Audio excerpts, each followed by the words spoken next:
you guys so much for listening to the program.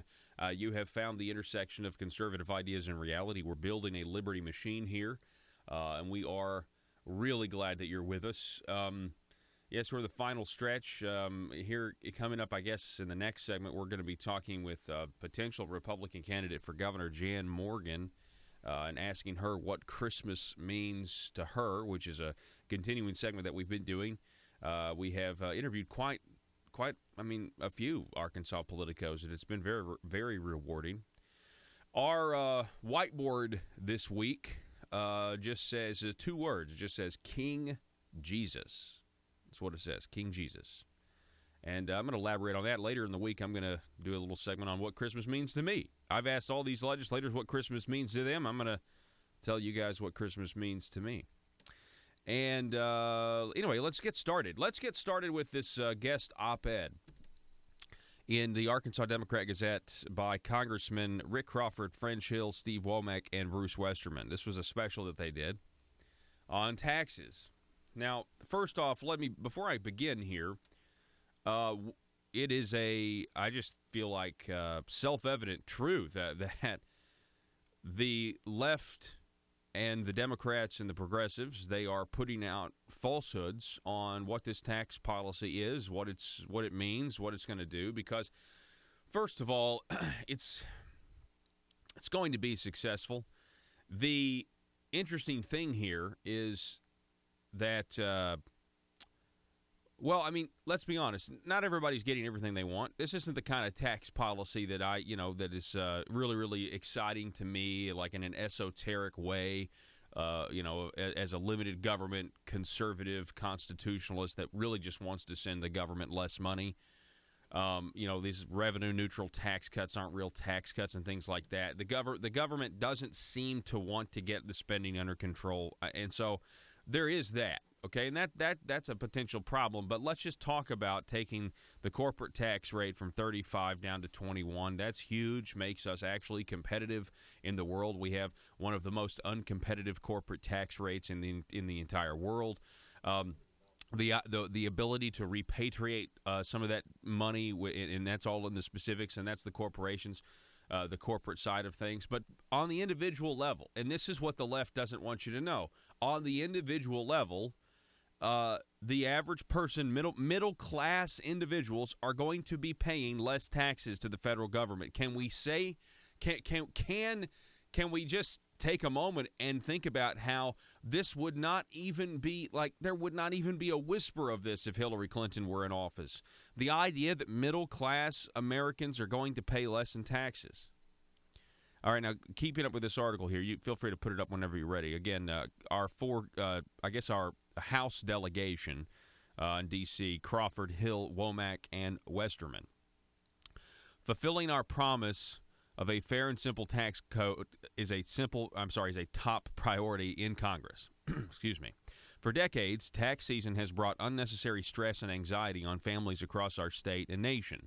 People are spending over 6 billion hours and $168 billion annually to file their returns, with a total of 90% of taxpayers being forced to hire a tax professional.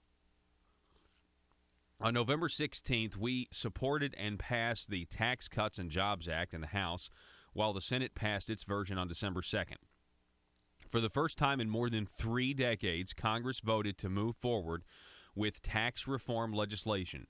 This crucial reform would jumpstart the economy, give hardworking families a break, and make the United States more competitive worldwide. See, I'm really glad that they're doing this, because they are fighting back against these, mischaracterizations and everything else. I mean, good grief. The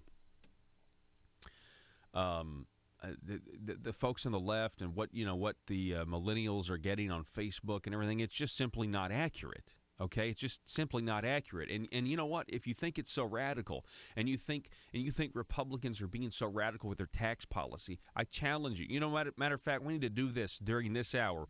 We need to, and I'll find it, Joe. I've got the audio, or we can YouTube it. We need to go back and listen to John F. Kennedy give his. I mean, that's essentially what we're talking about here. Is a Democrat, John F. Kennedy's tax policy that they did enact, by the way, after he was assassinated. which is now somehow it's now considered radical and you're considered greedy because. And let me tell you something: greed does not exist just because you're a government bureau. Okay, how come the government's not greedy, right? As they waste our money and as they contribute to more and more entitlements that are not actually helping people out of poverty, but creating generational dependency. Telephone number 870-275-9799. Back to this article written by Congressman from Arkansas.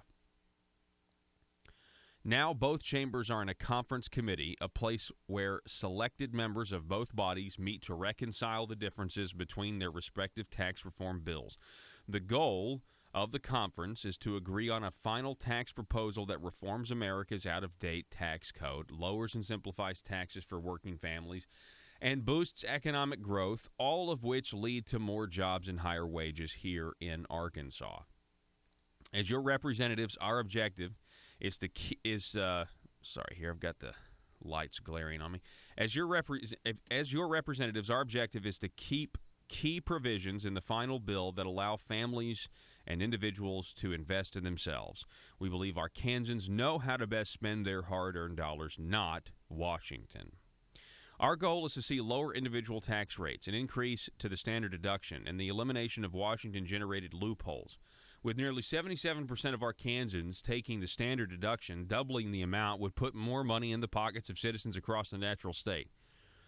We are hopeful key provisions in the House bill will be included in the final version. For example, our bill would allow a typical Arkansas family to keep an additional $2,020 of their income, according to the Tax Foundation. It would also create 8,277 new full-time jobs across our state, according to the Tax Foundation.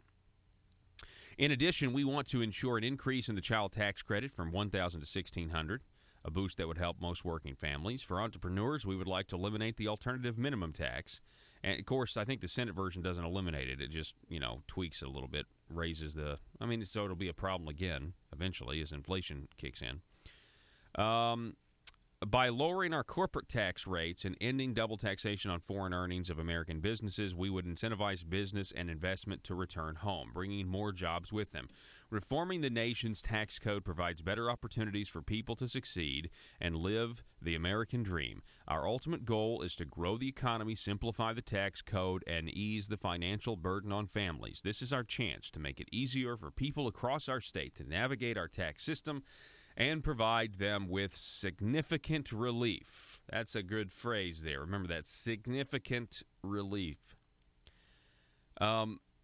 We look forward to reviewing the text of the final bill and delivering the historic tax reform that Arkansas families need and deserve. Okay. Again, that's Congressman Rick Crawford, French Hill, Steve Womack, and Bruce Westerman. And that is what was in the Arkansas Democrat Gazette back on the 16th, okay? So, in continuing to debunk, I feel like, the average person, and I know CNN was running a poll, that, saying that I can't remember, it was some crazy number saying all these people don't support the Republican tax plan. And, it's just all about how they phrase the question. You know what I'm saying? For example, if you just went issue by issue, right? Left the parties out of it, or, CNN. Who cares about CNN anyway? Good grief. Yeah, I know, right? Fake news. Oh, by the way, I was listening. I was driving the other day, and on the radio they had Meet the Press on, and so I was listening to Chuck Todd, and I'm telling you, man, it makes me. It just makes me sick. You know what I thought? I was listening to Chuck Todd and just how they were spinning everything and just Russia and all of this fake news. And I thought to myself, is this how the Arkansas Republican establishment feels when they listen to me? When they're just like, I can't believe he's not for the internet. Is that how they feel when they listen to me? The way I feel when I listen to Chuck Todd, or am forced to watch CNN. Anyway, Going issue by issue, I think many people want to pay less taxes. I think if you ask that question, you'd get a different response. So go on to this website, taxplancalculator.com. All right, here you see this right here? So this is in the highlighted version of in the yellow there. That's the key thing you want to look at. This is updated with the conference bill, though that's in the negotiations. It was released on December 15th. So this website, you can go to it right now, taxplancalculator.com. Okay, and it starts out with an income of $50,000. So let's go ahead and let's leave that in there. Okay, let's say you're making $50,000 a year, right? And then you're going to change that to Arkansas. That's the state. And let's say that you're married. So change single to married, Joe. Let's say you're married. Let's say you are the head of the household. Let's say, okay, so you're the only income earner. Okay, so you've got to stay at home. Was that chauvinist or whatever? You've got a stay-at-home mom. You got the dad out working, making $50,000 a year. What a traditional family! It's what an enemy of progress. And let's see. Do you itemize deductions? So we're going to leave that checked no, because that's no one. Most households are not going to have itemized deductions that go over $24,000. The standard deduction now is it's a lot. So let me see here. You go ahead and say you've got one child, okay, and that's it. Yeah, we don't have any other dependents. So you're making $50,000 a year. I don't know. That's what the reason this is a thing. I have no idea. But we're talking about child tax credit. Okay, hit see results. Let's just see what we got. All right. So right there, it says that under that system, you were currently paying $3,000, the old one, $3,342. Is that what that says? Okay. Yeah, that's what you were paying. They're saying that under the new bill, you would save $1,574. So you'd have a deduction of over $1,500 with that setup. Now, I think that's pretty significant, and I think most people are going to be like, yeah, that is a tax cut, and that actually is good and is feels good. I was talking to some guy today who was saying, that I went on there, taxplancalculator.com, and he said, we put our data in and we're going to save money, and he said normally we have to pay in about $500 a year, and now it says we're getting. We'd pay $1,500 less. So, that's the difference between having to pay in or getting a refund. And anyway, this idea that people in the middle class are not going to get are not seeing a reduction is just nuts. So, feel free, go put your stuff in and see how it is. It's going to be a really popular thing, I think, when it's all said and done. Again, that's taxplancalculator.com. And, this opening segment, what we're trying to do is really just kind of,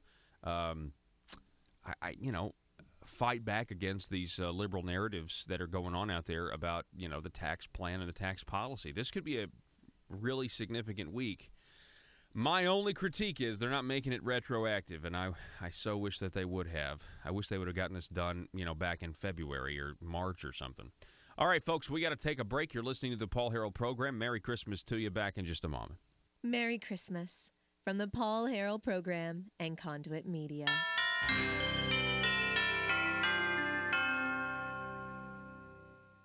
Buy, sell, and trade at Triple R Pawn in Ash Flat. Firearms, computers, sporting goods, musical instruments, tools, jewelry, and everything else you can think of. It's all at Triple R Pawn at the Light in Ash Flat. Gun enthusiasts, log on now to triple-rpawn.com and browse their amazing inventory. That's triple-rpawn.com. You can also call them at 870-994-PAWN. That's 870-994-7296. Let the great team at Triple R Pawn help you find what you're looking for. That's Triple R Pawn at the Light in Ash Flat, triple-rpawn.com, or call 870-994-PAWN.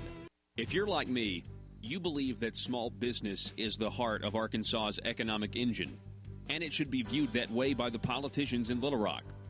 Conduit for Commerce also believes, like you and I believe, policies that achieve less regulation and lower taxation help small business in Arkansas thrive.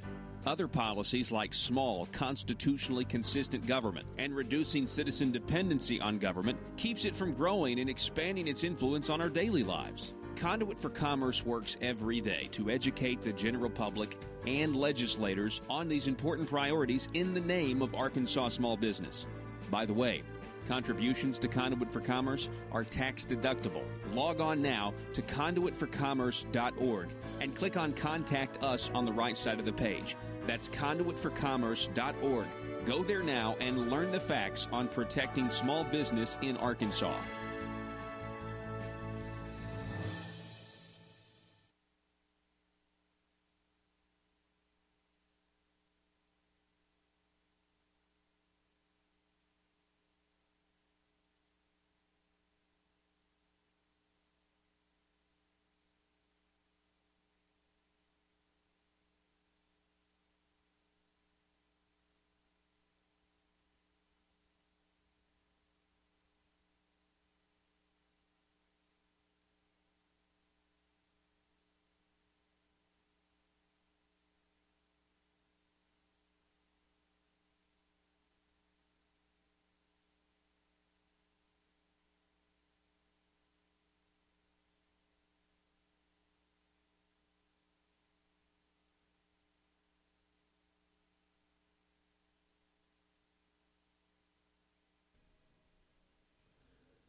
All right, ladies and gentlemen, welcome back. Merry Christmas to you. Thanks so much for being with us and continuing with our segments. What does Christmas mean to you? I want to welcome back to the program. We have Republican Jan Morgan on the line. Jan, Merry Christmas to you. Hey, Merry Christmas to you too, Paul. Yes, Great to be with you today. absolutely. So tell us, you have the floor, Jan Morgan. What does Christmas mean to you? You know, Paul, Christmas, what it means to me has evolved over the years. When I was younger, before I was a born-again Christian, Christmas was always exciting. Even as a little girl, it's always been about Santa Claus and the tree and the lights and the presents, mostly the presents when I was younger. And then, you know, it was always kind of magical. And then once I became a born-again Christian and I really understood the meaning behind Christmas, it became less commercial, less magical, and more spiritual.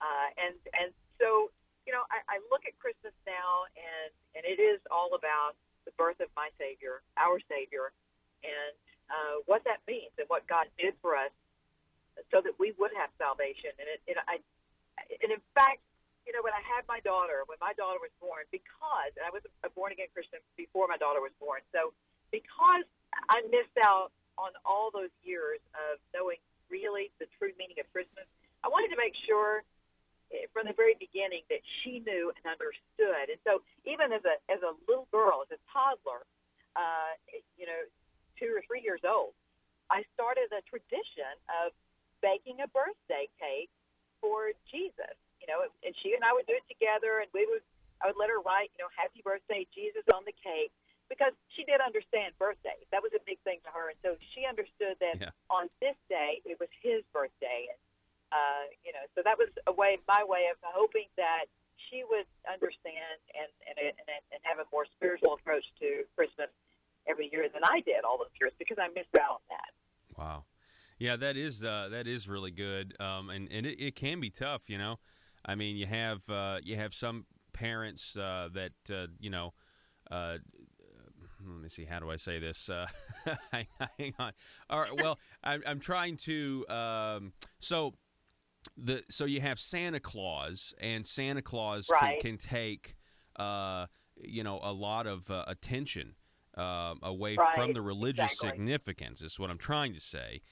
You know, because of who Santa is and everything. And so it's good to I remember when I was growing up, my parents would always ask me, before I went to bed at night, like during the month of December, hey, what are we doing this for? What is the real meaning of Christmas? And so that's really, really important. And I think there's a lot of parents out there listening that are also doing that with their kids. Well, my daughter still got to enjoy the whole magical thing of the Santa. I didn't take that away from her. I let her, as a child, experience. But my whole point of the birthday cake for Jesus thing was to say, look at this. I mean, who else would say on his birthday, you get all the presents?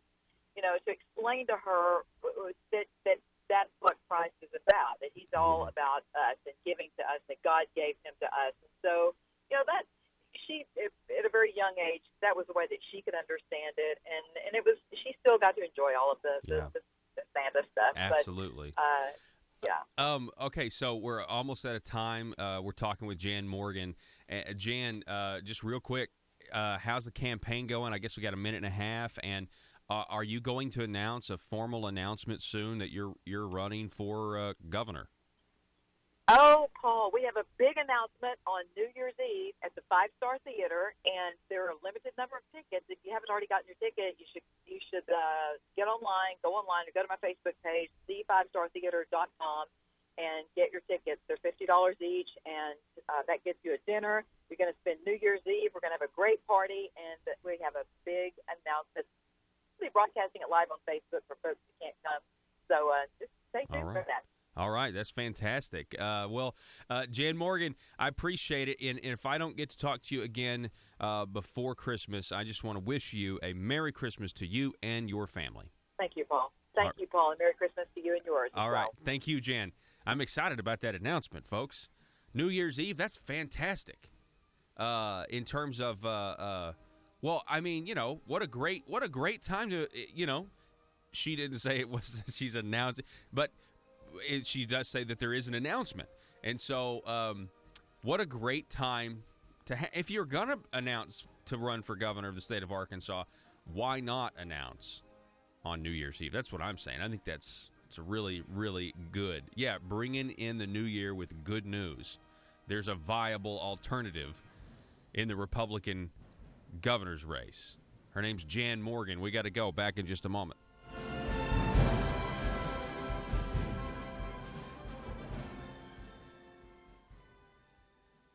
Welcome those of you watching at paulharrell.com, Facebook Live, or our YouTube page, The Paul Harrell Program.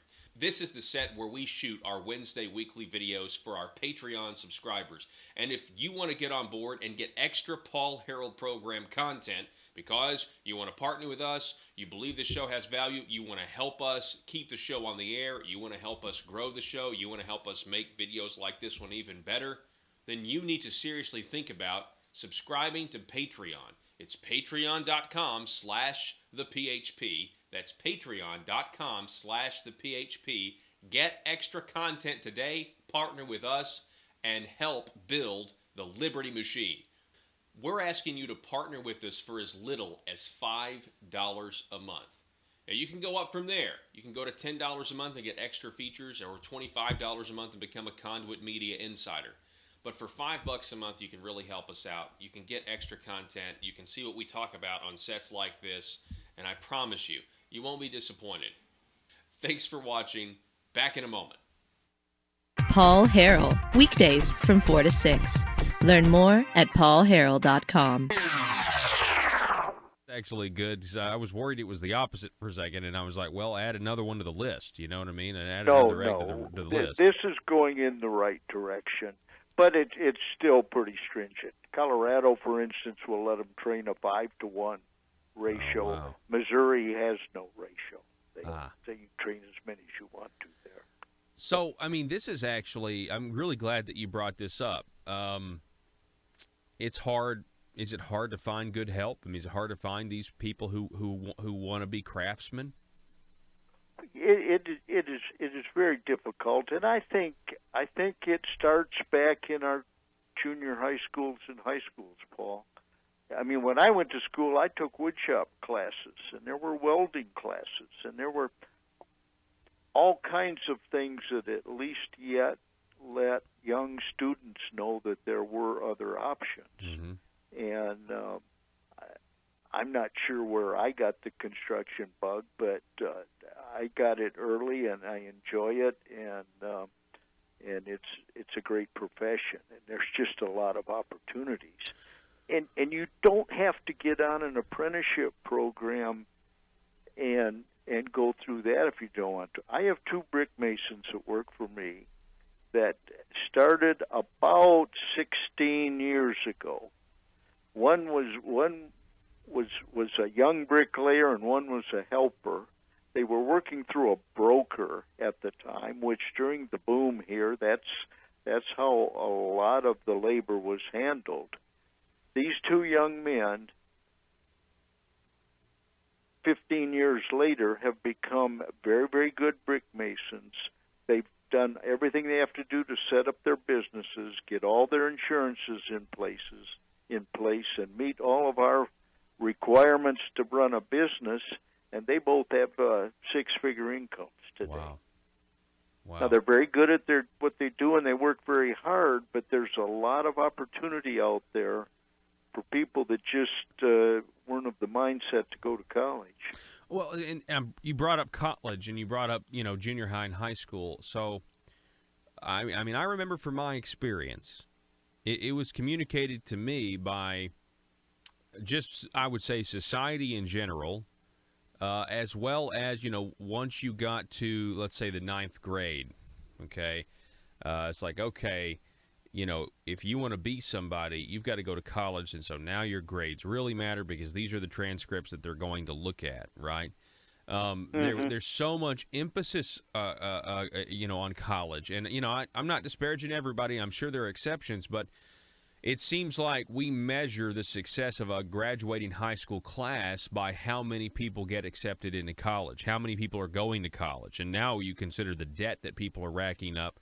I guess my point is, we've got to have a shift in emphasis. I mean, I remember I didn't really ever hear anything about, the idea of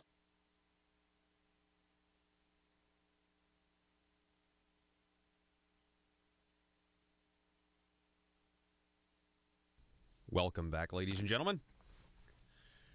Merry Christmas to you. 870-275-9799. Call or text. Sound off on Facebook.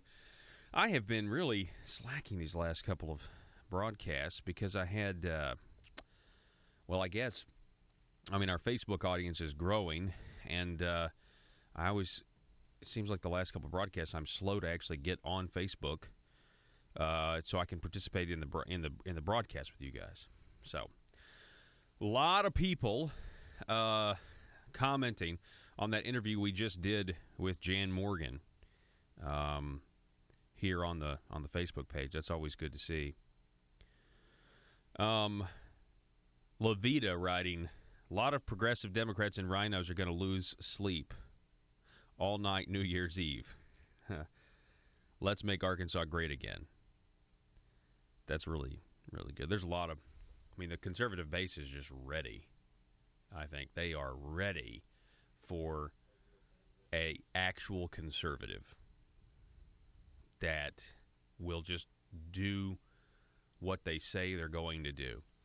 All right, so Joe, my friend Joe, real quick, I want to get back to Jan Morgan here in just a minute, by the way, because there's a Facebook post that is unbelievable, and I'm going to show it to you here in just a minute.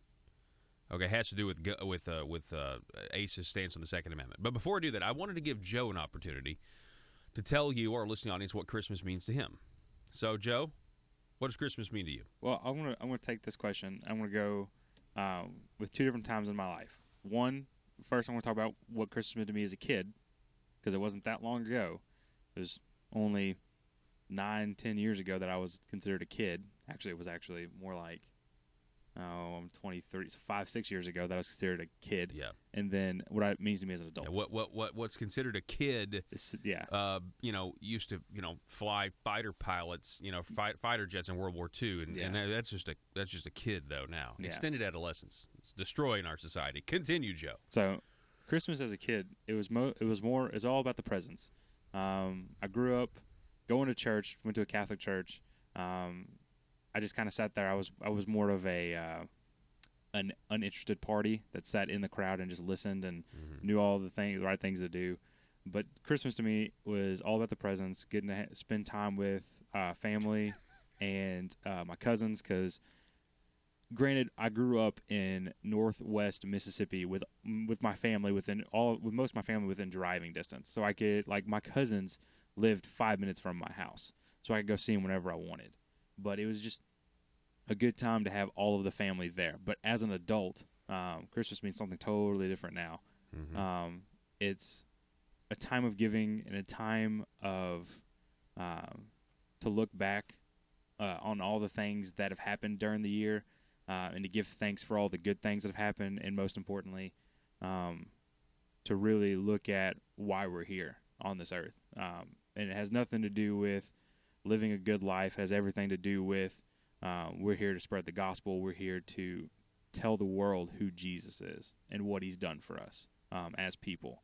It's just a good time to look back on the year and just reflect on what you've done throughout the year. Was it a good year? Was it a bad year? But most importantly, what have you done for the King himself? Yeah. Not Elvis. Yeah, not Elvis. The King. Yeah, the King. And that's I was before. I'm glad you said that, because before the show I was in here listening to some Christmas carols while I was doing the logs, and when it talks about the newborn King, and I think it's in Angels We've Heard on High. I think that's a lyric in there. The newborn King, and that's kind of when I was like, our whiteboard needs to say just King Jesus, because we need to remember that's who Jesus is. He's a king, and the idea that a king of the universe, of creation itself, the lamb slain before the foundation of the world, lowers himself and is born in such humble surroundings. And later on in the week, when I talk about what Christmas means to me, there's a ton of verses throughout the Bible. I think I was reading in Corinthians the other day, and that's really what spoke to me, even though it was about Christians, like a Christian's life.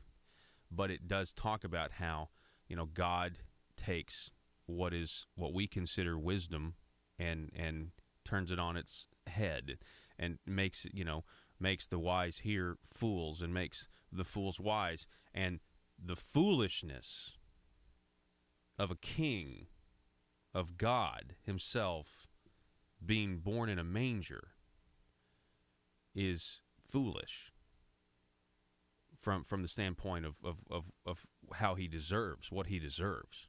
And so, anyway, that's my my spiel for today, I guess. Your short abbreviated version of what you're going to talk about later in the week. Yeah, I think so. Yeah. Well, yeah, it's unfortunately when I later in the week when I really do this, what Christmas means to me is just it is all about Jesus. I can't do it now. I don't have the stuff. I've got a PowerPoint. I've got visuals going along with it. I'm working on because I really want to. I mean, my favorite part, when I read Matthew chapter 1, which is just a genealogy, I get super stoked. Like, I get excited. That's how I think of Christmas.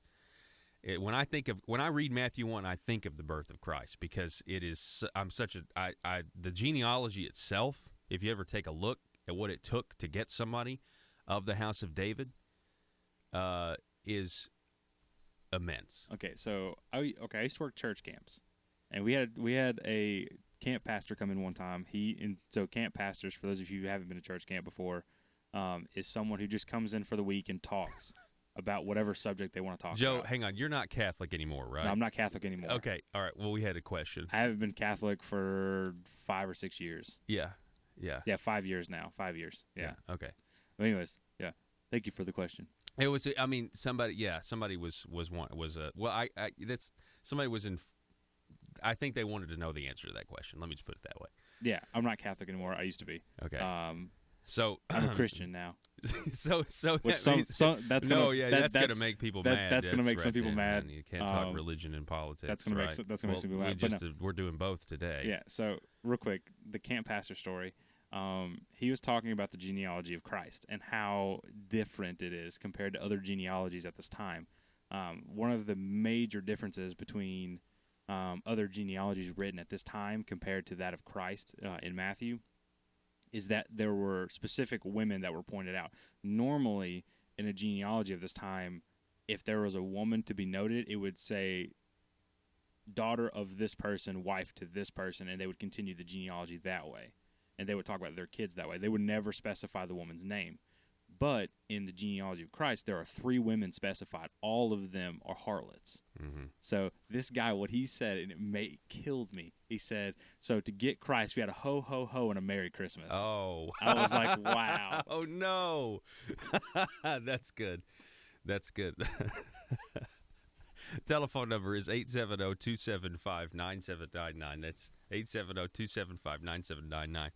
All right, real quick, back to Jan Morgan here. Look at this. Look at this Facebook post. This is incredible to me. This is immense. Now, on Wednesday during our Act 746 segment, we're going to be talking with Senator Brian King about the enhanced carry legislation that was passed. So you definitely want to stay tuned for that because there's some stuff that happened on Friday at the Arkansas Legislative Council.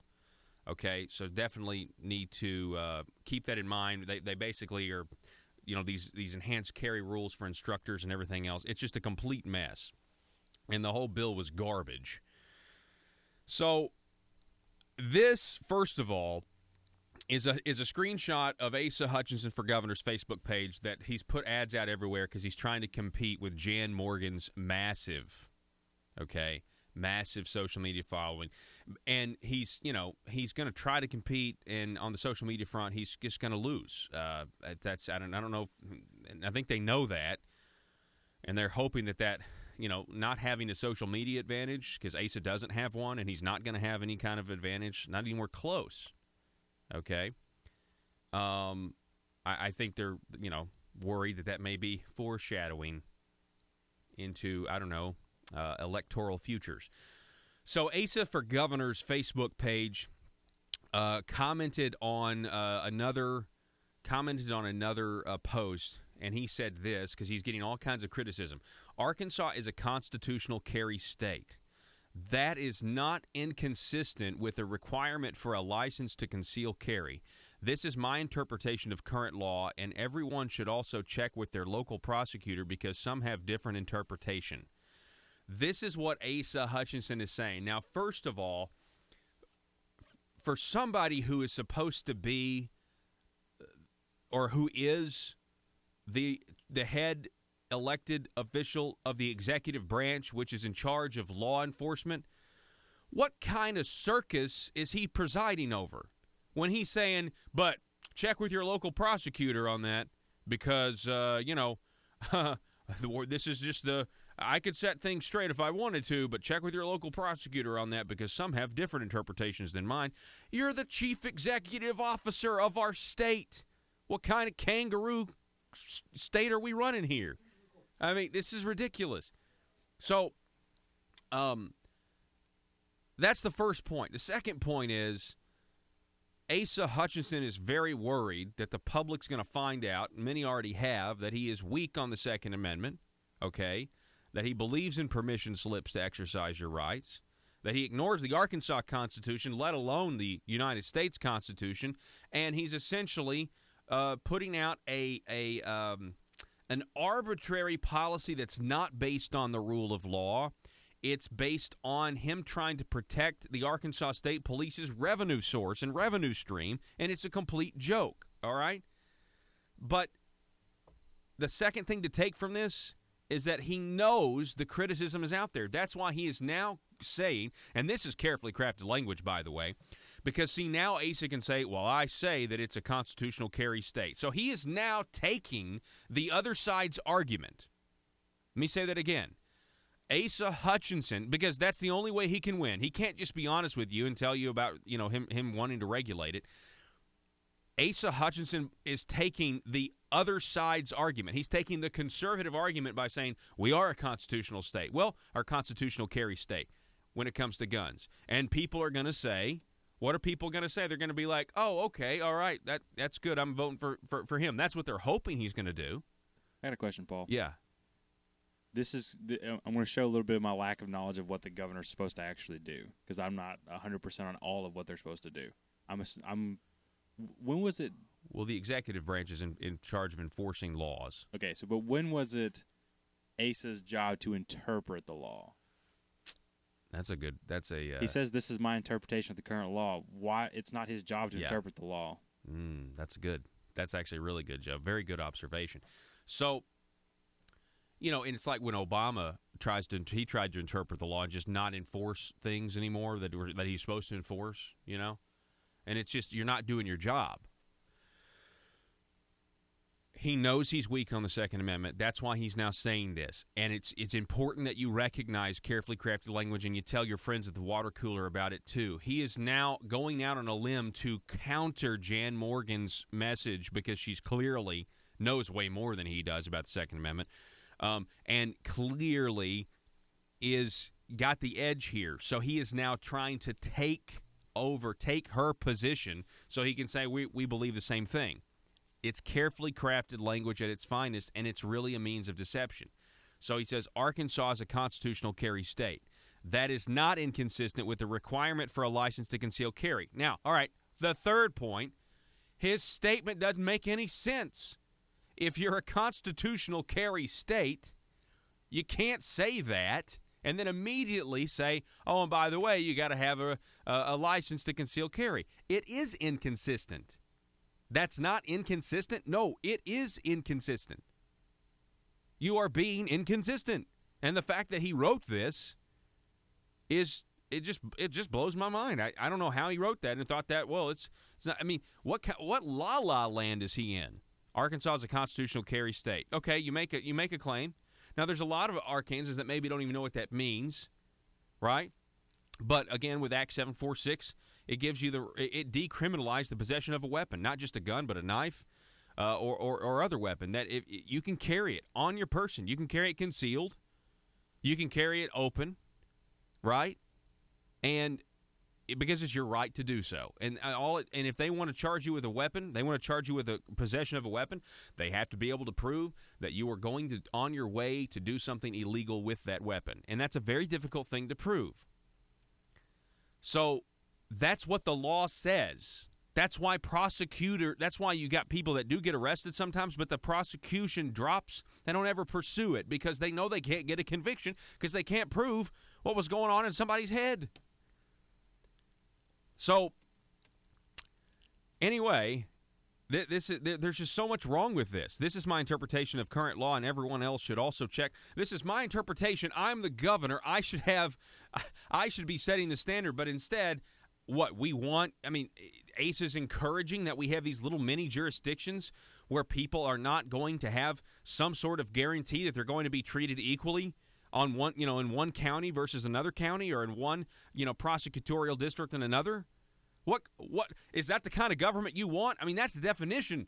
When you don't know if you're going to get arrested for doing one thing that's legal because the governor says so, but check with the prosecutors. Does anyone think that that's any way to run a government? It's unbelievable. Hey, I want to read what Jan Morgan actually wrote here, so will you get my face out of the way of her post?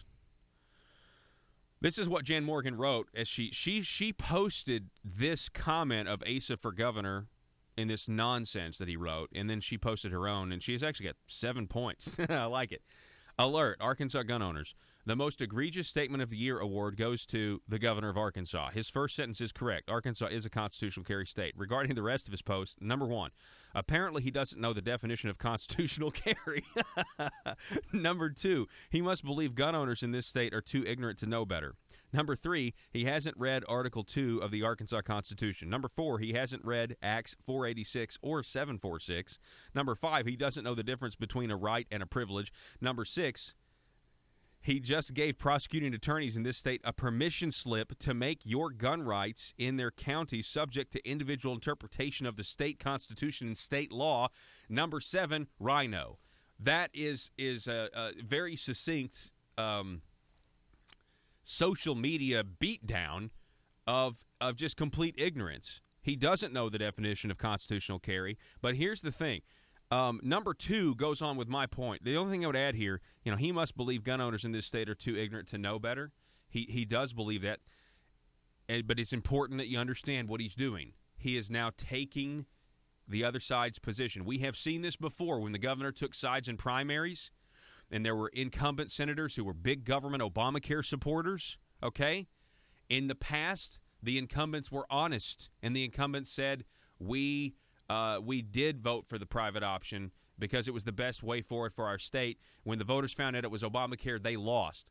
Asa comes out, and he sides with them, and he says that support of Medicaid expansion Obamacare isn't Obamacare and that they're all against Obamacare. You see what they did? They took the conservative position and tries to sell it, but they're really big government people. They're big government progressive. They're liberals is what they are. They're going to try to do that now. They're going to try to do that on saying, I'm, constitutional carry. I've acknowledged we're constitutional carry. Well, he's actually taking a phrase and he's rewriting the definition of it, hoping you won't notice. It's very, very sneaky what he's trying to do, but overall, it's probably just a blunder, too, because, that is ridiculous. I can't believe that. We got to take a break, folks. Don't go anywhere. Back in just a moment. Merry Christmas from the Paul Harrell Program and Conduit Media.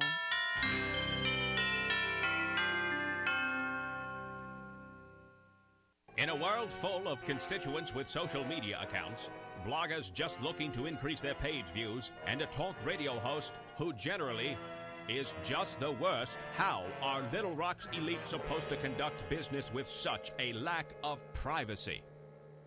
Introducing the 1835 Club, older and more refined than other clubs that claim discretion. The 1835 Club is for seasoned political veterans that want to conduct the highest form of aristocratic business with the public's money. Are you a schemer?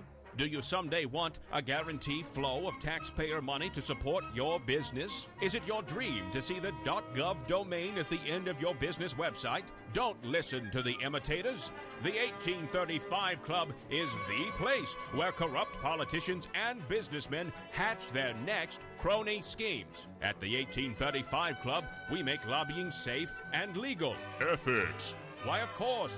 All business is done in an ethical manner. Just look for the sign above the door that reads, loophole. Are you tired of the Capitol Police restricting your access to the roof after a perfectly good night of drinking? The 1835 Club has libations and a perfectly good roof. Other crony clubs that promise discretion try to lure you in by advertising bars made out of aeroplanes. Well, at the 1835 Club, instead of an airplane fuselage, we've got a space shuttle. No, not a bar. We've got an actual space shuttle that makes a daily run to the moon so members of the 1835 Club can have some real privacy away from the bloggers and taxpayers. Are you an Arkansas aristocrat?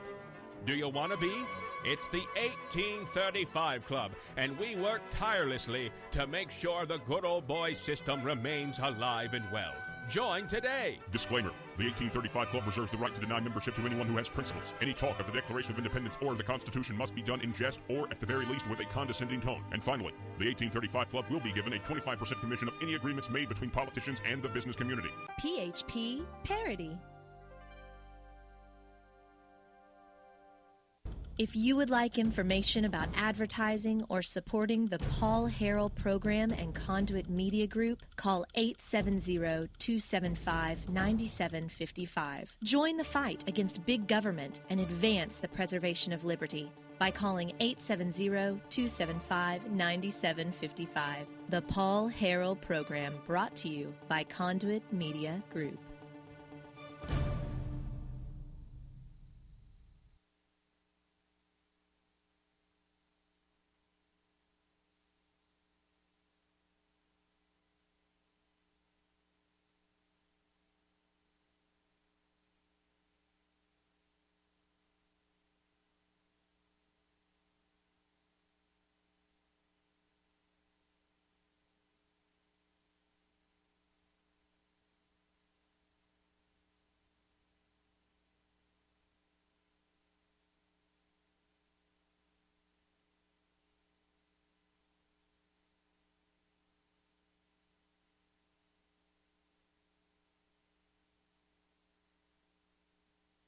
I'm really sad that Facebook is not hearing any of this great music. Stand by, Facebook.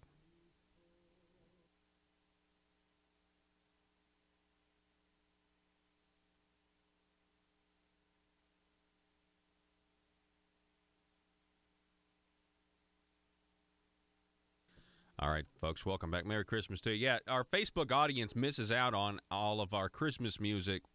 The terrestrial radio stations are obviously getting it, but Facebook, obviously, what they'll do is they'll take our live video down, and we can't have that. So we're wanting to play by the rules to use their service. I'm good with that. And so that's what's it's just frustrating because I want you guys to get the full effect and and really rejoice with me about Christmas. Honestly, it's more like worship, in my opinion. I mean, that's what I'm doing, like all December long when the Christmas music is coming on. I mean, it's my favorite time of year. It just is. There's something about it. It's like it's just great. I mean, hope, the concept of this redemptive plan that God had for man all along, that started in Genesis chapter 3 verse 15, was first told of it. It was first talked about, and then to get to that point where hope is kindled, you know what I mean? Hope is kindled, and it's just like boom, the light goes off, and the light just exposes the darkness. And anyway, it's just great. We got one more hour coming your way next. Joe, do you know what a caucus is in politics? A caucus? It's just like a group of people that'll caucus together to talk about. Legislators will caucus. There's the Republican caucus, the Democrat caucus, there's the Black caucus, there's the farmer caucus, or you pursue your similar interests. They're now trying to get a millennial caucus down at the Capitol, and it's the most ridiculous thing I've ever heard, and it involves James Sturch. Rush, Glenn, Sean, and Paul. This is Jonesboro's 1013 FM News Talk, KBTM. Welcome those of you watching at paulharrell.com, Facebook Live, or our YouTube page, The Paul Harrell Program. This is the set where we shoot our Wednesday weekly videos for our Patreon subscribers. And if you want to get on board and get extra Paul Harrell Program content because you want to partner with us, you believe the show has value, you want to help us keep the show on the air, you want to help us grow the show, you want to help us make videos like this one even better, then you need to seriously think about subscribing to Patreon. It's patreon.com/thephp. That's patreon.com/thephp. Get extra content today, partner with us, and help build the Liberty Machine. We're asking you to partner with us for as little as $5 a month. Now, you can go up from there. You can go to $10 a month and get extra features, or $25 a month and become a Conduit Media Insider. But for $5 a month, you can really help us out. You can get extra content. You can see what we talk about on sets like this, and I promise you, you won't be disappointed. Thanks for watching. Back in a moment. Paul Harrell, weekdays from 4 to 6. Learn more at paulharrell.com. And they were just they changed it in the last session. The state required a 1-to-1 ratio, and they were able to get it changed so that they can now train 3 apprentices for every journeyman that they have working for them. Okay, and, so you're saying that there was a new regulation that was passed this last session, or did I mishear that? The old reg said that it was a 1-to-1 ratio. So if they've got 20 journeymen on their payroll in Northwest Arkansas, they could train 20 apprentices. Now today, if they've got 20 journeymen, they can train 60 at a time. Okay. So that the state's eased up and let them train more people. Well, that's good. I mean, good grief. that's actually good. So I was worried it was the opposite for a second, and I was like, well, add another one to the list. You know what I mean? And add another egg to the list. This is going in the right direction, but it's still pretty stringent. Colorado, for instance, will let them train a 5-to-1 ratio. Oh, wow. Missouri has no ratio. They you train as many as you want to there. So, I mean, this is actually, I'm really glad that you brought this up. It's hard. Is it hard to find good help? I mean, is it hard to find these people who want to be craftsmen? It is very difficult, and I think it starts back in our junior high schools and high schools, Paul. I mean, when I went to school, I took woodshop classes, and there were welding classes, and there were all kinds of things that at least yet let young students know that there were other options. Mm-hmm. And I'm not sure where I got the construction bug, but I got it early, and I enjoy it, and it's a great profession, and there's just a lot of opportunities. And you don't have to get on an apprenticeship program and go through that if you don't want to. I have 2 brick masons that work for me that started about 16 years ago. One was a young bricklayer, and one was a helper. They were working through a broker at the time, which during the boom here, that's how a lot of the labor was handled. These 2 young men, 15 years later, have become very, very good brick masons.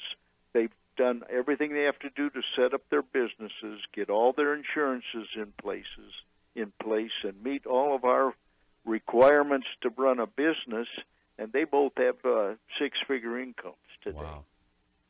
Now, they're very good at what they do, and they work very hard, but there's a lot of opportunity out there for people that just weren't of the mindset to go to college.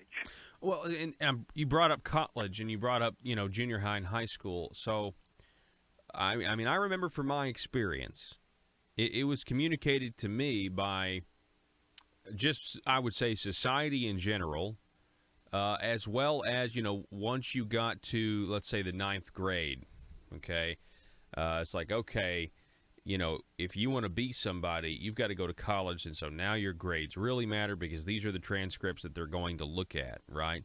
There's so much emphasis, on college, and I'm not disparaging everybody. I'm sure there are exceptions, but it seems like we measure the success of a graduating high school class by how many people get accepted into college, how many people are going to college, and now you consider the debt that people are racking up. I guess my point is, we've got to have a shift in emphasis. I mean, I remember I didn't really ever hear anything about, the idea of, some of these salaries you can make if you just learn a trade or a craft like welding or becoming a brick mason or something like that. I feel like there is I don't know, maybe some of those jobs are looked down upon almost. Like you're not a success if you do these things. You mean the things that like put roofs over people's heads? So talk a little bit about that. I mean, do we need to change the culture in our education environment? Oh, I think we absolutely do, Paul. And I think we as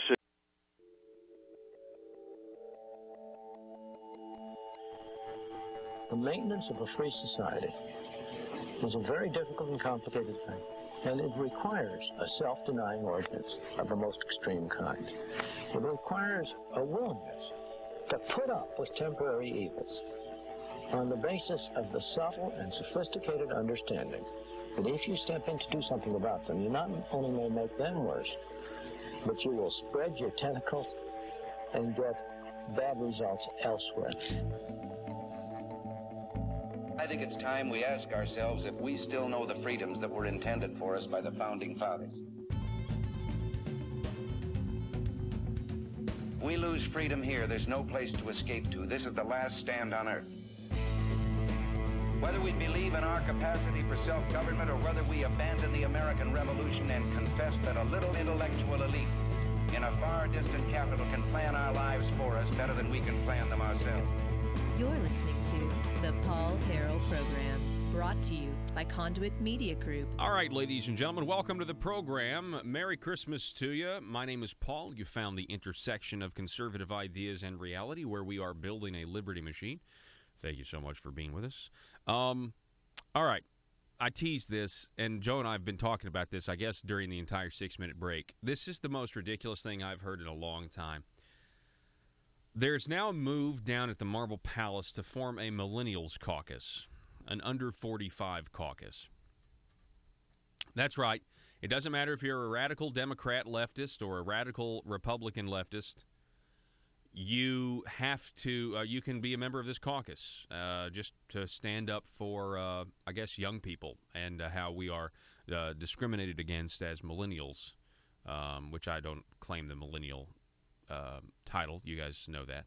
But because I just refuse to. Technically, I think, according to Wikipedia, I'm a millennial. Go ahead, Joe. Before you said anything about who was a part of this, like this move to create this caucus, my first thought was, what a Democrat move to do. Yes, like, this is a very Democrat thing to do. Mm-hmm. Yeah, because Democrats put people into groups. That's all they know is identity politics and trying to figure out what your differences are and then put you in a group and then use that status against to get what you want, well, whatever it is. Exactly. So I agree. But, I agree with you. It's just a Democrat move. We're in a circle of agreement here. Yeah, okay. So this is John Moritz, the headline, Caucus in Works for Legislators Younger Than 45. The latest generation of Arkansans to enter the state legislature, millennials, will soon have their own caucus to meet over policy and ideas. State Representatives Warwick Sabin of Little Rock. Warwick Sabin is a leftist. He's a Democrat.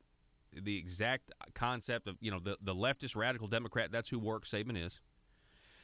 James Sturch, who is a Rhino. James Sturch, Republican of Batesville, Independence County. He's trying to run against Linda Collins Smith. Thinks he's gonna be a senator. Trying to challenge her in a Republican primary. This guy killed special election reform, and we have it on video. He thought you'd never see it, but he got up and he walked out during the sound of the ballot right after he voted for the measure, and then he left his seat so the bill would fail after looking at his cell phone. Okay, that's who James Sturch is. This guy is a puppet of Asa Hutchinson. He's a puppet of the status quo, the lobbyist community. He is going to vote the way somebody tells him that he should vote. Not the way he campaigned. So on that note, it's no surprise that James Sturch is joining this caucus with Warwick Sabin. Okay, because what it is saying is, from a Republican standpoint, I have no principles. Now, say, Paul, how does it say you have no principles if James Sturch wants to join this caucus of millennials to caucus together with ideas and everything else? Okay, well, James Sturch is essentially saying that being a certain age is of value. It needs to be singled out, and it's of value more so than maybe these legislators who are in their 50s or 60s, okay? And that is ridiculous. That is hypocritical if you claim to be, which I don't think James Sturch does, somebody who gets up and walks out like that with that legislative sleight of hand maneuver. Probably you don't have many principles, unless your principle is trying to deceive the voter. I don't know if that's not a principle, I guess. It's just a thing you do. Yeah, it's just a thing you do. Well, I'm just going to say this. If I was a legislature right now, let's say I was in Brant Smith's place. Like, he decided to not run anymore, and I took his place. Brant, watch out. Not saying this is happening. So you know how things get started. Not saying I'm not running. I do not. I'm not running. I'm sorry. For anything. I hope Brant's listening, because he'll get a kick out of that. All right, go ahead. So let's just say I was part of the legislature right now. Okay. There is no way you could ever get me to show up at one of these things. Yeah, and you're a millennial. Like, whatever meeting that they would have, I'd just be like, I'm never showing up to this, regardless of what you do for me, or like, oh, if you show up and say these things, we'll get your bills passed. I'm like, no, I'll get my bills passed on the own merit of the bill. Exactly. It's like, what does the age have to do with whether or not an idea is good or not? And why stand up for? And let me just say this: any Republican, because there's some great. There you've got Grant Hodges, you've got Austin McCullum, you got some young guys that would qualify for this. Do not become a member of this caucus. It's ridiculous. Let it just be the two of them show up. Yeah, I mean, first of all, it's not based on ideology. It's based on your age, which is so arbitrary. I mean. Do you really think there's going to be any good ideas coming out of a Republican and Democrat? I mean, the only thing that's going to happen is their ideas are going to be ideas of how to grow government. And so, okay. Because all you're going to have, because you're going to have two different opposing sides here, all people within the same age group, but two different opposing sides here. Yeah. All you're going to have is ideologies butting heads. Yeah. Nothing good is going to come out of that. Yeah, and well, not if James Sturge. James Sturge doesn't have his ideology. He's probably going to agree more with Warwick Saban, based on his voting record. I totally agree. But for the most part, for those Republicans that are in this age group that would be able to be a part of this caucus, when you talk, most of the time when you talk to the left, they're more willing to talk to you about what they want to talk about, but they're less willing to listen. Yeah.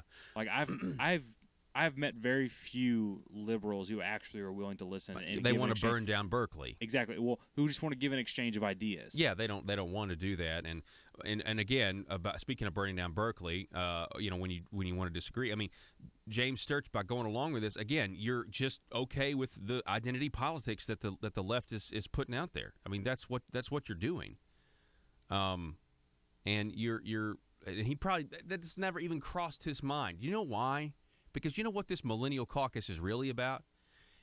It's about going and sitting down with somebody that's close to your own age and figuring out a way how you can climb the ladder together. I promise you, that's what it's about.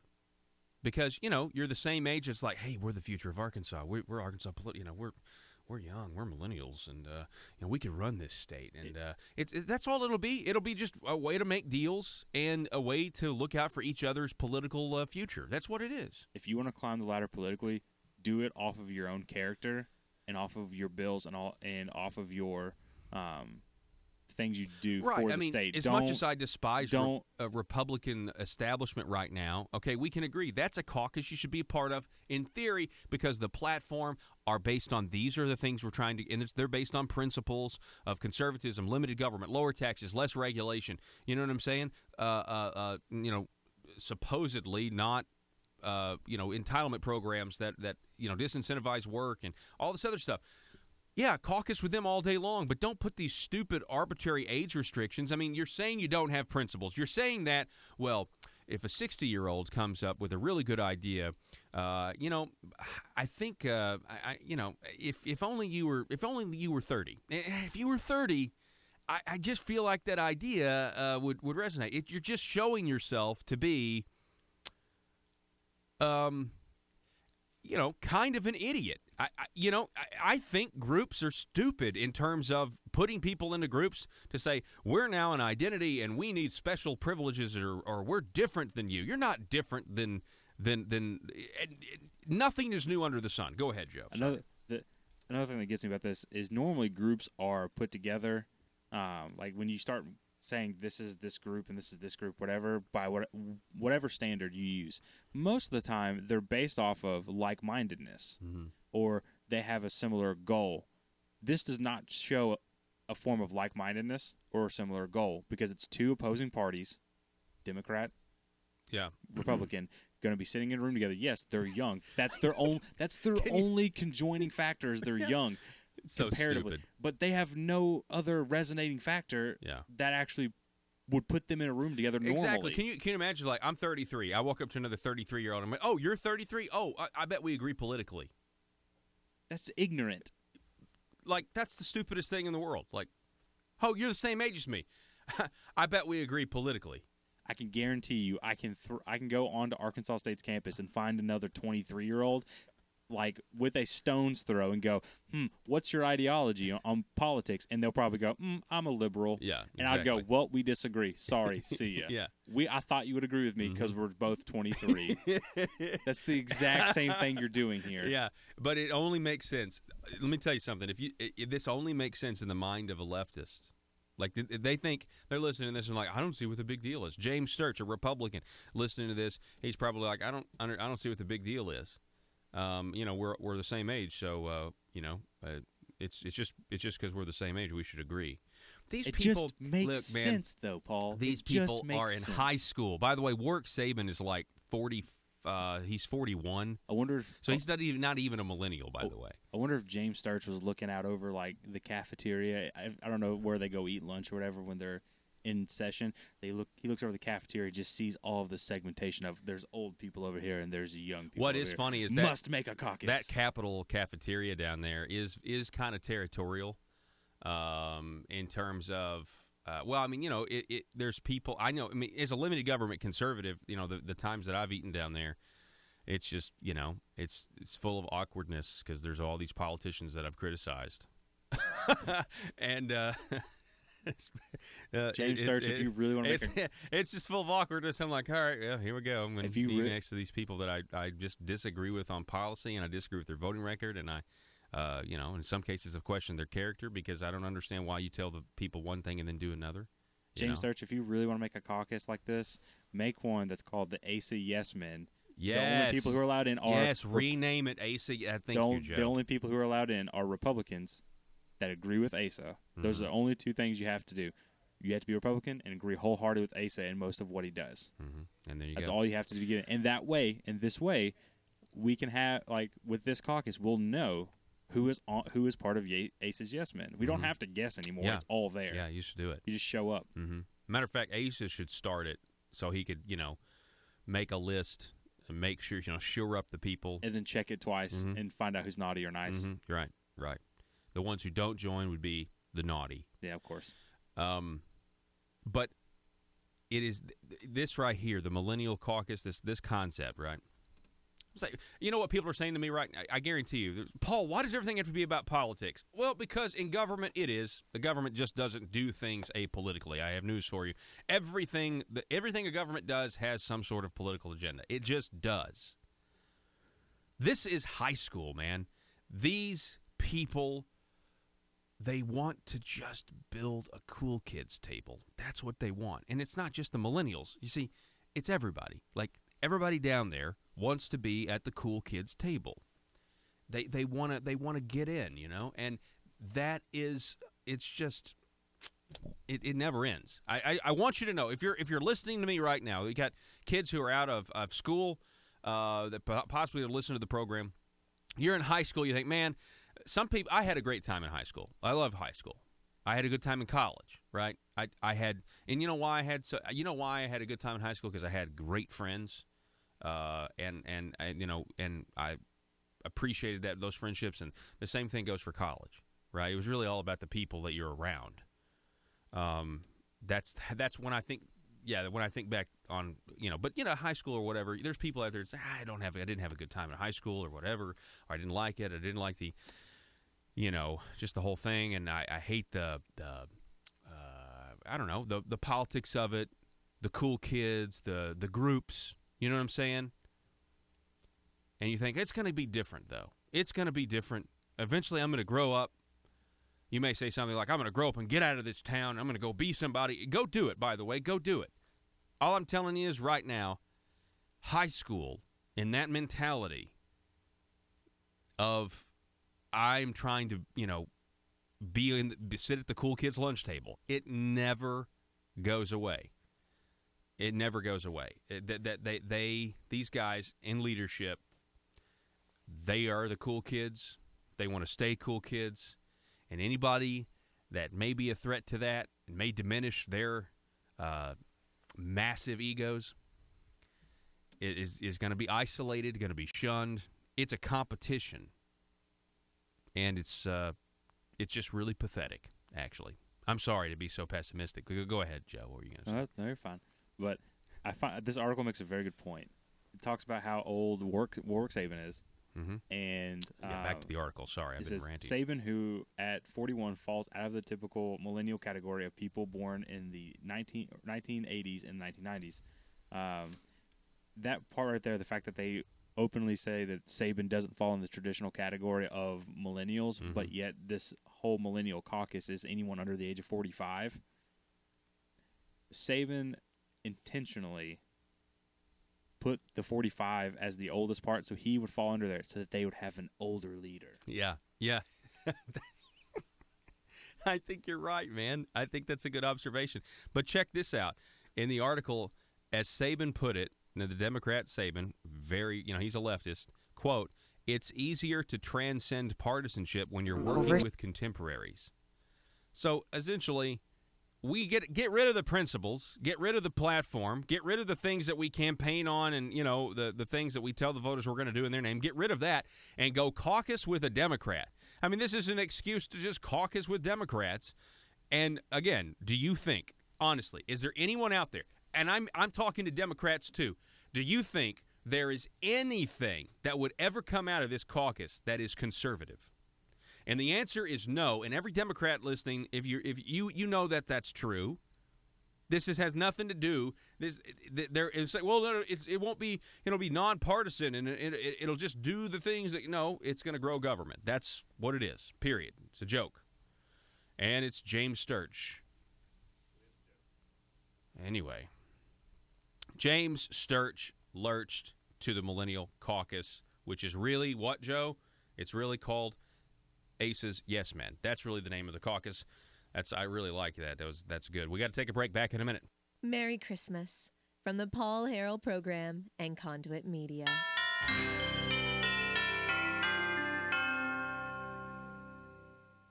This is State Representative Dan Sullivan with a Liberty Moment. Governments do not make ideals, but ideals make governments. This is both historically and logically true. Of course, the government can help to sustain ideals and create institutions through which they can better be observed, but the source of their very nature is in the people. The people have to bear their own responsibilities. There's no method by which that burden can be shifted to the government. It's not the enactment, but the observance of laws that created the character of a nation. President Calvin Coolidge. Paid for by Sullivan for Arkansas.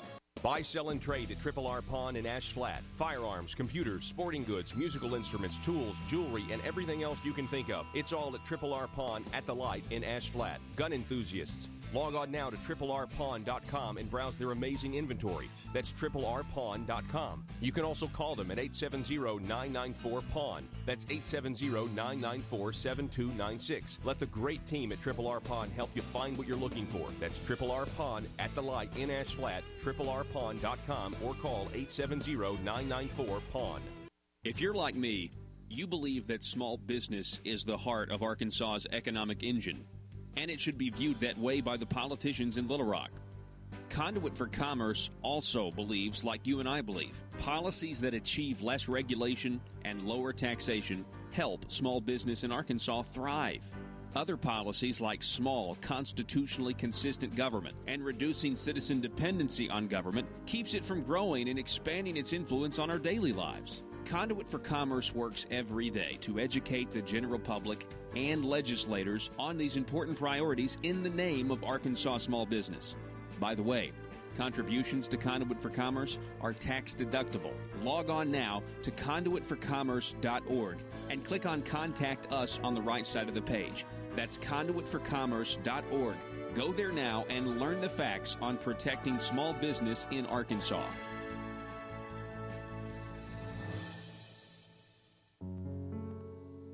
In Arkansas, every single hour there is a politician not getting what they want. For some, it's an absolute nightmare. The sleepless nights wondering if progress will ever come. Lying awake pondering how to grow government in this political climate. Asking questions like, why don't my constituents want to pay a few cents more in taxes? Everyday politicians feel abused and neglected. These politicians are starving for power. They're hungry, confused, and they don't understand why no one seems to care.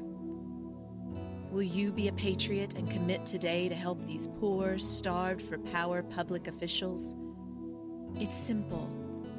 All you have to do is commit to stay silent and never dissent or stand in the way of your politicians' rise to power. Never speak up or get engaged to stop the growth of government. By committing to these simple steps, you will ensure the life of your politician will be filled with contentment and the respect they are desperately seeking, as well as campaign contributions from lobbyists. This message brought to you by Aristocrats Serving Arkansas. PHP Parody.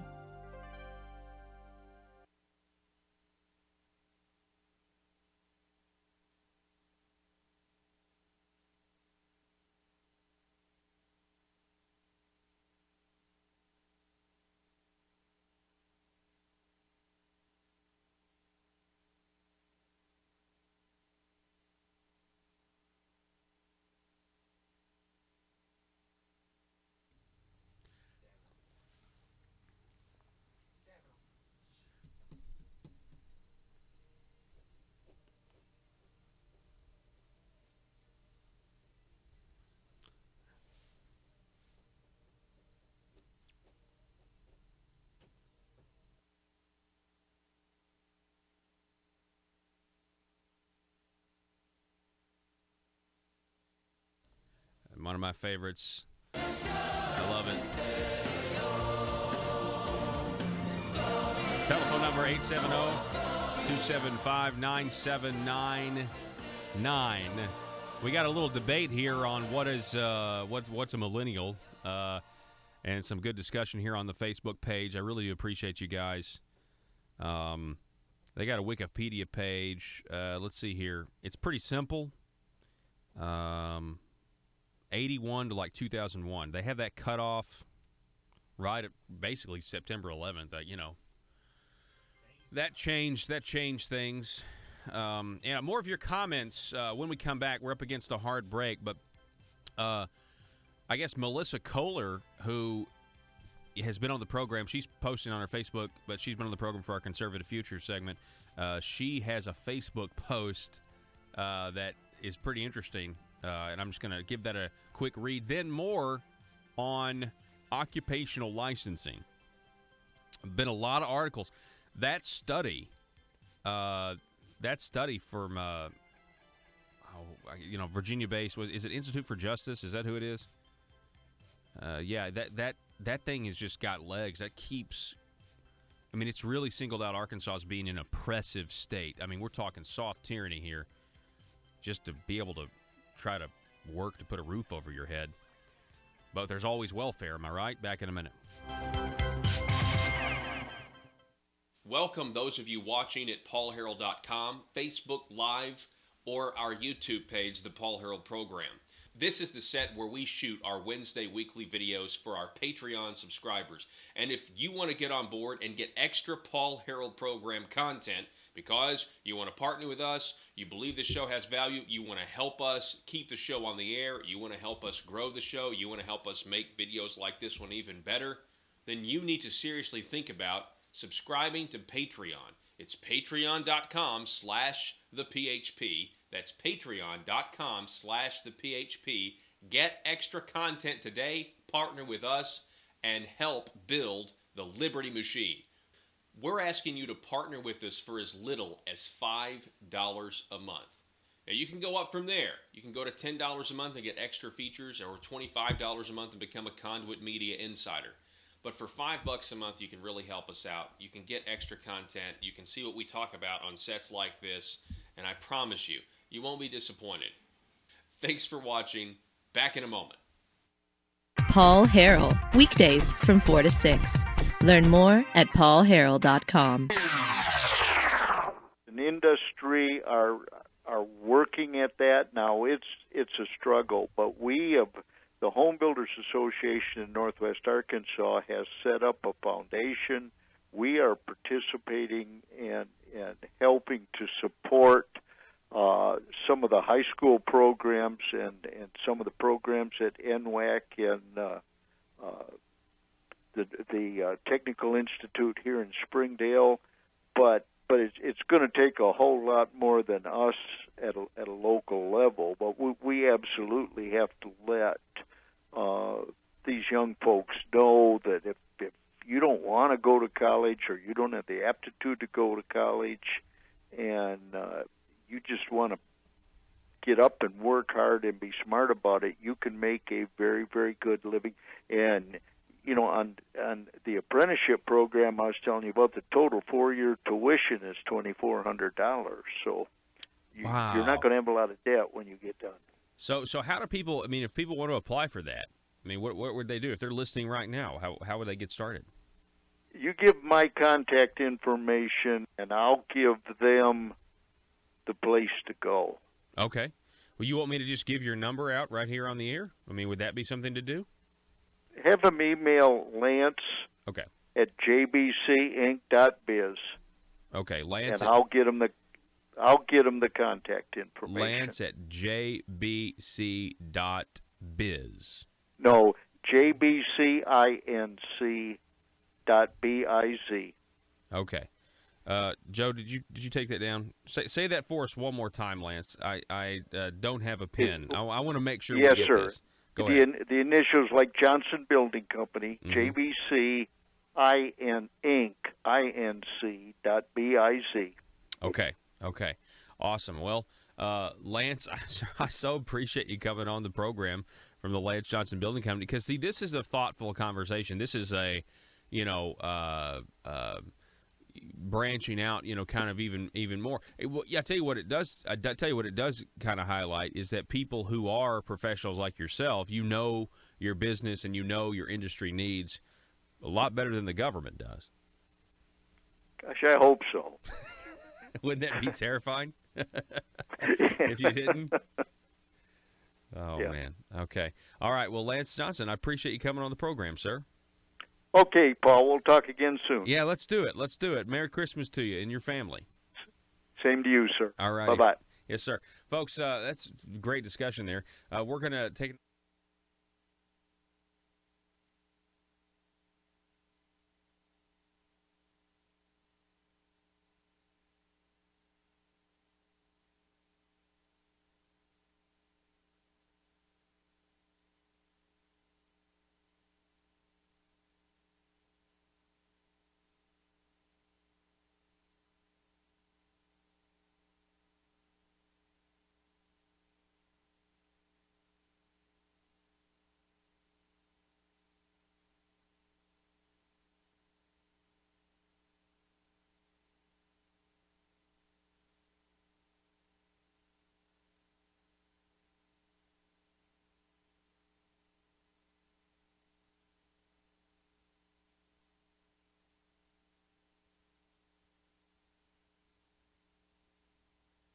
All right, ladies and gentlemen, welcome back to the program. Thanks so much for being with us. Brant Smith, State Representative Brant Smith, is on our Facebook watching. He says, "Do I need to start a baby boomer caucus?" Yes. Yes, you do. You go for it. Brant has my full support on that, but only if you start one to make the other caucus, like to point out how ridiculous the other caucus is. Because actually, if you would start a baby boomer caucus, it'd be like, wow, what a bunch of shallow, narrow-minded people. Like, why does a baby? What are you guys trying to accomplish? Use it as a parody caucus, like to make fun of, not to act like, not more of as a joke, and not like kind of like the 1835 Club. Yeah, that's exactly right. 1835 Club is the place to go if you want inside deals and want to go to the moon.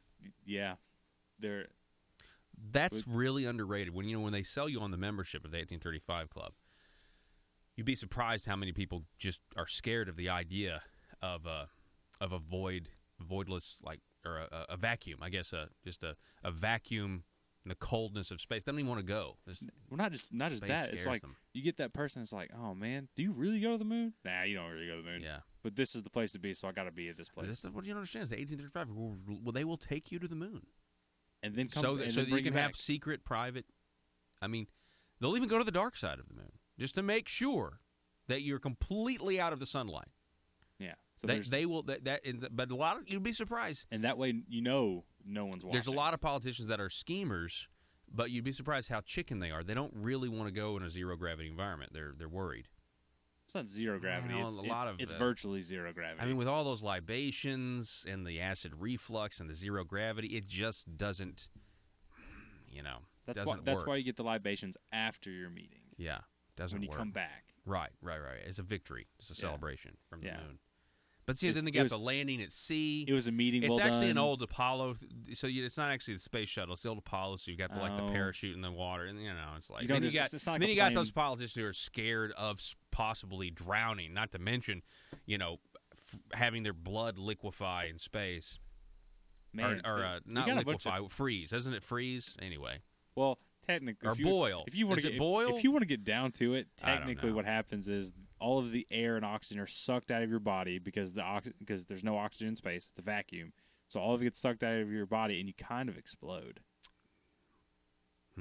Well, see, they want to avoid that. Obviously, they'd rather continue to be legislators. All right, moving on.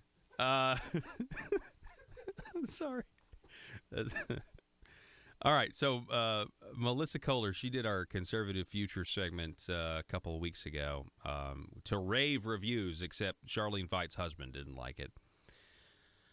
And she wrote this, okay? This is her political thought of the day, and it caught my eye. She mentioned it earlier, and so I'm going to read this, okay? She writes, I have been a Mary Kay independent beauty consultant for 13 years, and during that time, I have been continuously encouraged to make my wedding list of names that I can reach out to and introduce them to my business. You see, it's well understood by the Direct Sales Association that the average number of people a person knows well enough to invite to their wedding, which means has influence, is 500, about 500 people. Let me say that again, 500.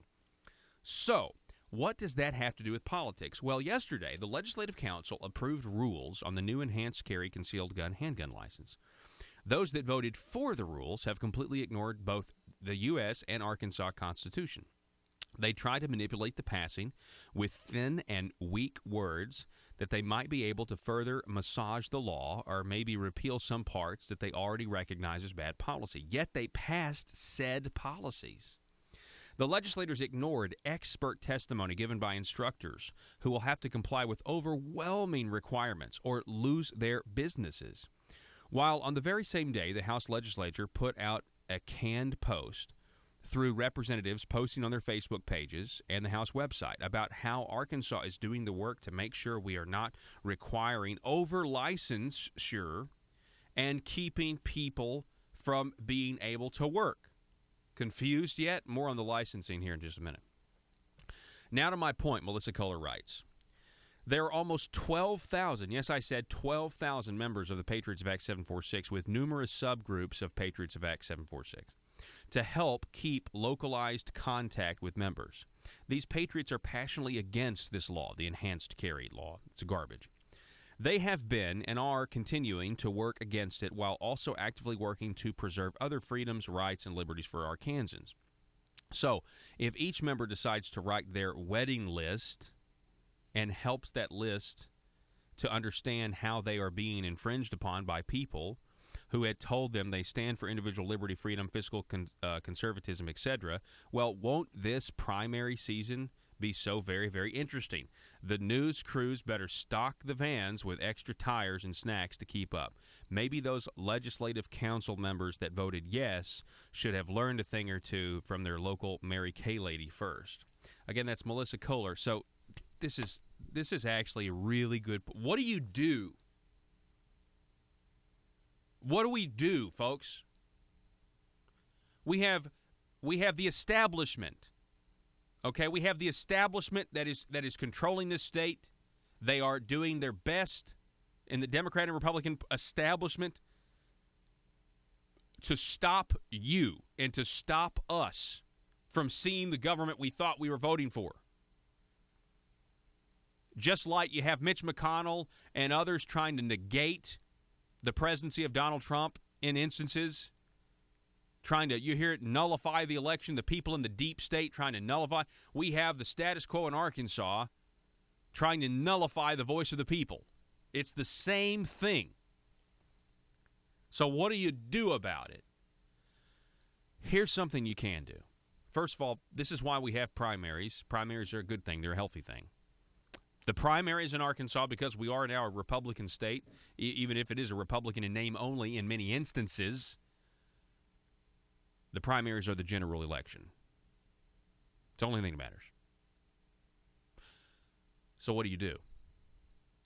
Well, in this case, there's almost 12,000 people in a pro-Second Amendment group focused on Arkansas politics. Right? There's other groups. There's other people that, so many of these people, now that we've been doing that segment, are just discovering Conduit. They're just now discovering conduitforaction.org and the valuable information and the research and the time that goes into that is not easy. It's not free. Reach out to everyone in your sphere of influence. That's essentially what she's saying to do. To reach out and everyone in your sphere of influence. Now, I mean, if 12,000 people each reached out to 500 and told them, like, you know, make your wedding list. Who would you want to come to your wedding? Now, some people maybe you wouldn't want to, but maybe you wouldn't want 500 people there. But you know what I'm saying? It's a really great idea. Everyone in your sphere of influence, and say, hey, this is what's going on. Can you believe this nonsense on enhanced carry? Or can you believe this nonsense on Asa Hutchinson? Do you know that he tried and advocated to take away your right to vote for Supreme Court justices? Did any of you out there remember this? He tried to take away your right to vote for Supreme Court justices, and he wanted the authority. He wanted to appoint them. And the attorneys were all for it because attorneys want to be judges, and most attorneys are very, very liberal. Most attorneys are limousine liberals, and they know that it's going to be harder and harder to become a judge if you've got to actually go to the people and ask for their vote, because they're big progressive liberals that believe the Constitution is an evolving document that has to change with the times. It's a living document.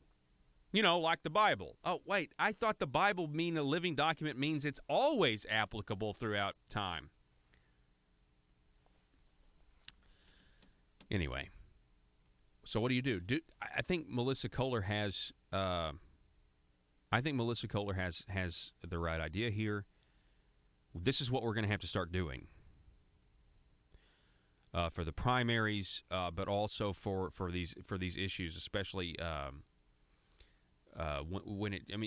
Individual primary races, Jan Morgan, yeah, all of that, but we've also got to do it, I think, year-round, because I, for one, have covered this long enough. I'm sick and tired of them using the legislative process and sleight of hand to grow government and hope they can get away with it later.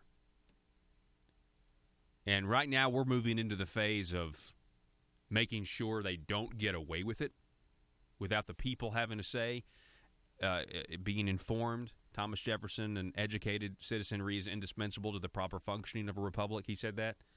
That's where we're moving into that season. I mean, we're in that season. It's time. But it's also got to it's I heard this the other day. Government must be attended to. Our liberty must be attended to. If you do anything, I would encourage you, start making that list. Maybe don't contact anybody now. Get a plan together, but start making that list. If you were to do it, if you were to become an activist, and that's what we are, who would be on that list?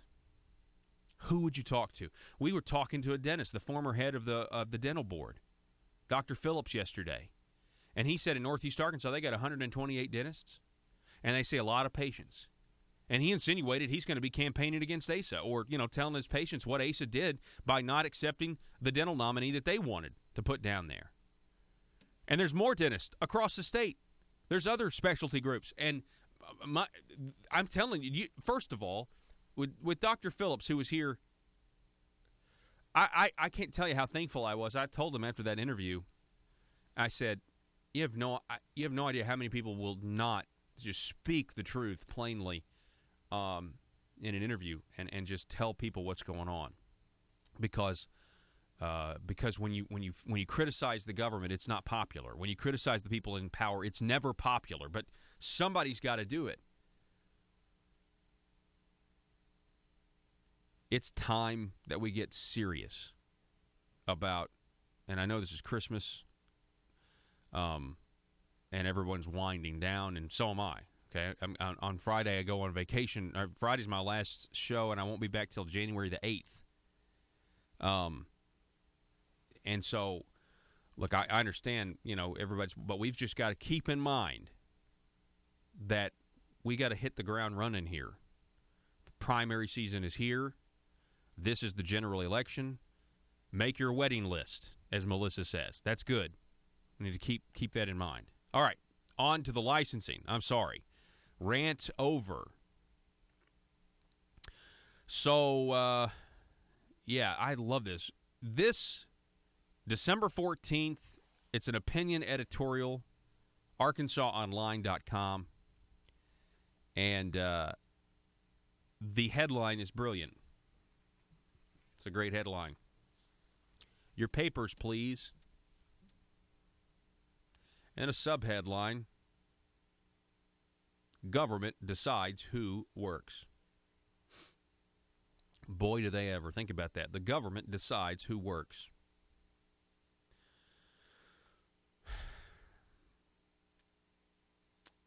I mean, they also decide who works, not just with licensing, but also with welfare programs, right?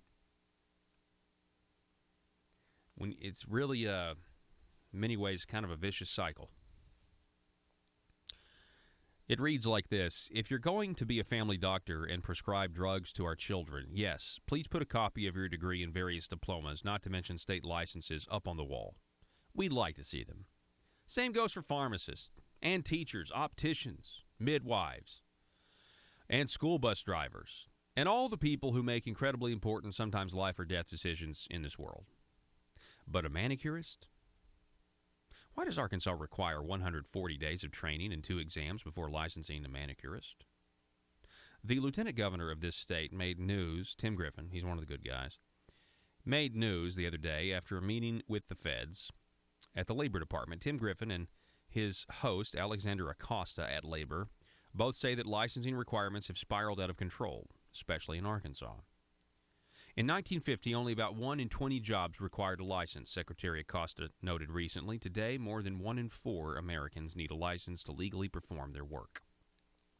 Lieutenant Governor agreed, telling the press that we need to make sure that licensing requirements make sense, that they're reasonable, that they're rational. Not all the ones that we have are. Cue the Institute for Justice, a Virginia-based nonprofit. Its mission to show the world how crazy stuff of this some of the stuff can be, how crazy some of the stuff can be. The Institute for Justice studied more than 100 jobs and the licensing requirements for each in several states and broke them down for each state. It shows that 50 states license preschool teachers, which is reasonable enough. How many license nursery workers? Who can help you find the shrub you're looking for among the holly and azalea? Only 2, Arkansas being one of them. All states require a license to be a pest control applicator, and who can blame them?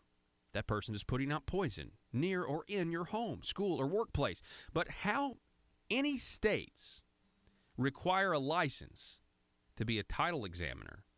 How many? 7, including Arkansas. Arkansas requires a license to be a milk sampler and a head football coach at a high school, and requires fees and sometimes exams to be an auctioneer, a massage therapist, an athletic trainer, a drywall contractor, a door repair contractor, and even a bill collector. It takes 3 tests to be a barber and a minimum grade level to be a makeup artist. The state of Arkansas makes a body apply for a license before they're allowed to shampoo your hair. Question, if it's so important to have a license to to be a sign language interpreter, then why don't most other states require it? For a good example of how burdensome Arkansas makes things, this state requires a fire alarm installer to have 5 years experience before getting his own license. The state of New York requires 2 weeks on-the-job training to be a fire alarm installer. This isn't just some obscure government program that doesn't affect people. And it's not doctor and lawyer money we're talking about either. The state of Arkansas has put up obstacles in front of hardworking people who want jobs and pay a livable wage. Why does the state do this? Now, stop there. We're also a welfare state. Now, we are a welfare state in many reasons because of these rules. And why does the state do it more often than most? I mean, we're the third worst on that Institute for Justice study. Arkansas, according to the report, is the top 5 in the most licensed states. Being in the top 5, good in football, and licensing requirements, it's a burden. The editorial goes on. Some of us more cynical and world-weary types might suggest that folks in some of these occupations might just approve of all these licenses and fees. They might like for licensing requirements to be burdensome or at least lengthy and time-consuming. It keeps the competition down, which keeps prices up, by the way. The legislature, not the lieutenant governor, would have to make any changes to make the state more job-friendly. Here's hoping that will happen soon. Our betters can begin by taking a long look, maybe even study the number of jobs in this state that require all these licenses and paperwork. If any lawmakers are looking for a starting point or some comparisons between Arkansas and other states, some outfit called the Institute for Justice does have a website. It's excellent. Again, papers, please. That's the state we are. We're a welfare magnet. We're a welfare state, and we also have all these obstacles and barriers to employment. And you could say, thanks a lot, Democrats. But at this point, the Republicans have been in control for a while now. Thanks a lot, Republicans, for not doing your jobs. And that, why have they not done it? There's plenty of people want to do it. Leadership. The establishment likes to protect their donors. Maybe it'll change soon. Back in a minute. Merry Christmas from the Paul Harrell Program and Conduit Media.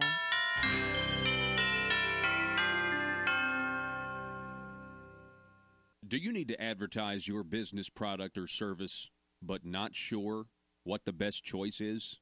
Folks, allow me to introduce you to talk radio. You're listening to it right now. Talk radio is one of the most unique mediums in all of advertising because it actually works. It gets the information you want to the people you want to get it to. And by the way, those people are educated, well-informed decision makers of their household, and most of them have disposable income. If this is a target audience for your business, then you have to consider advertising on my show, The Paul Harrell Program. We have options for most any budget and can provide you with exciting opportunities to grow your business. We can put your message across the state, or we can help you locally. Call 870-275-9755 if you have any questions. That's 870-275-9755, or visit my website, paulharrell.com, and click on Advertise. Who's next to Zipline? Me, and I'm really excited about this. Sir, I'm sorry. The Zipline has a 350-pound weight limit, and frankly, I do not think it would be safe for you. Oh, that's okay. I self-identify as 180 pounds, so it's cool. Sir, that doesn't make any sense to me, and I'm afraid we can't let you ride the Zipline. You're too heavy. I'm sorry. I can't believe this. I thought we had evolved as a society. I thought this was America, but I guess this is just my plight. First slavery, and now fat shaming. Sir, again, I'm really sorry. You listen to me. If you don't let me ride, not only will I sue this company for discrimination, I will sue you for damages because right now my feelings are so hurt and I feel embarrassed because I'm holding up the line. Wouldn't be the first time. Watch it, mister. Look, okay, I'm sorry. I just don't think it would be safe for you. You don't understand. I self-identify as skinny. So you have to let me ride the zip line. The Constitution says so. I get to define my own reality.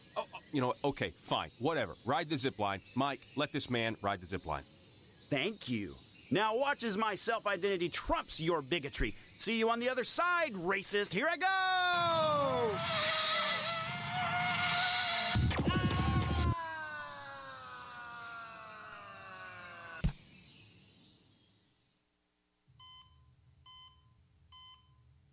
Doctor, thank goodness. What's the prognosis?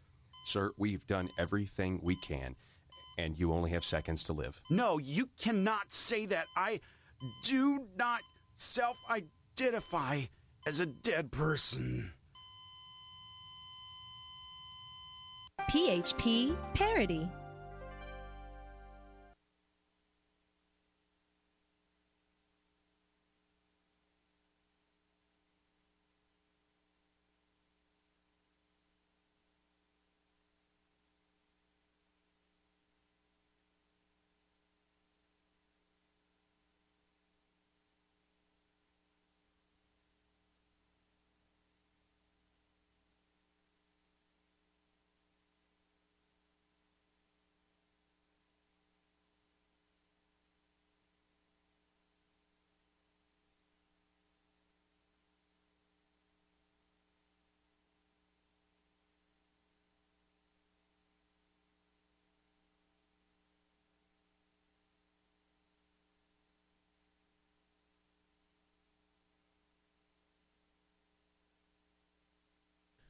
All right, Joe, real quick. We're wrapping up the show. Merry Christmas to you guys. What happens, Joe, in space? You were going to have an addendum to that. If you were exposed to the vacuum of space, how do you die? Okay, so you still die from lack of oxygen because there's no oxygen in space. But I'd always heard that you do explode. And I was like, do you actually explode? So I looked it up real quick. And the article that I read real quick said that there are multiple different ways to die in space. Like what happens to your body after the fact, but you do die of lack of oxygen, oxygen deprivation, because there's no oxygen in space.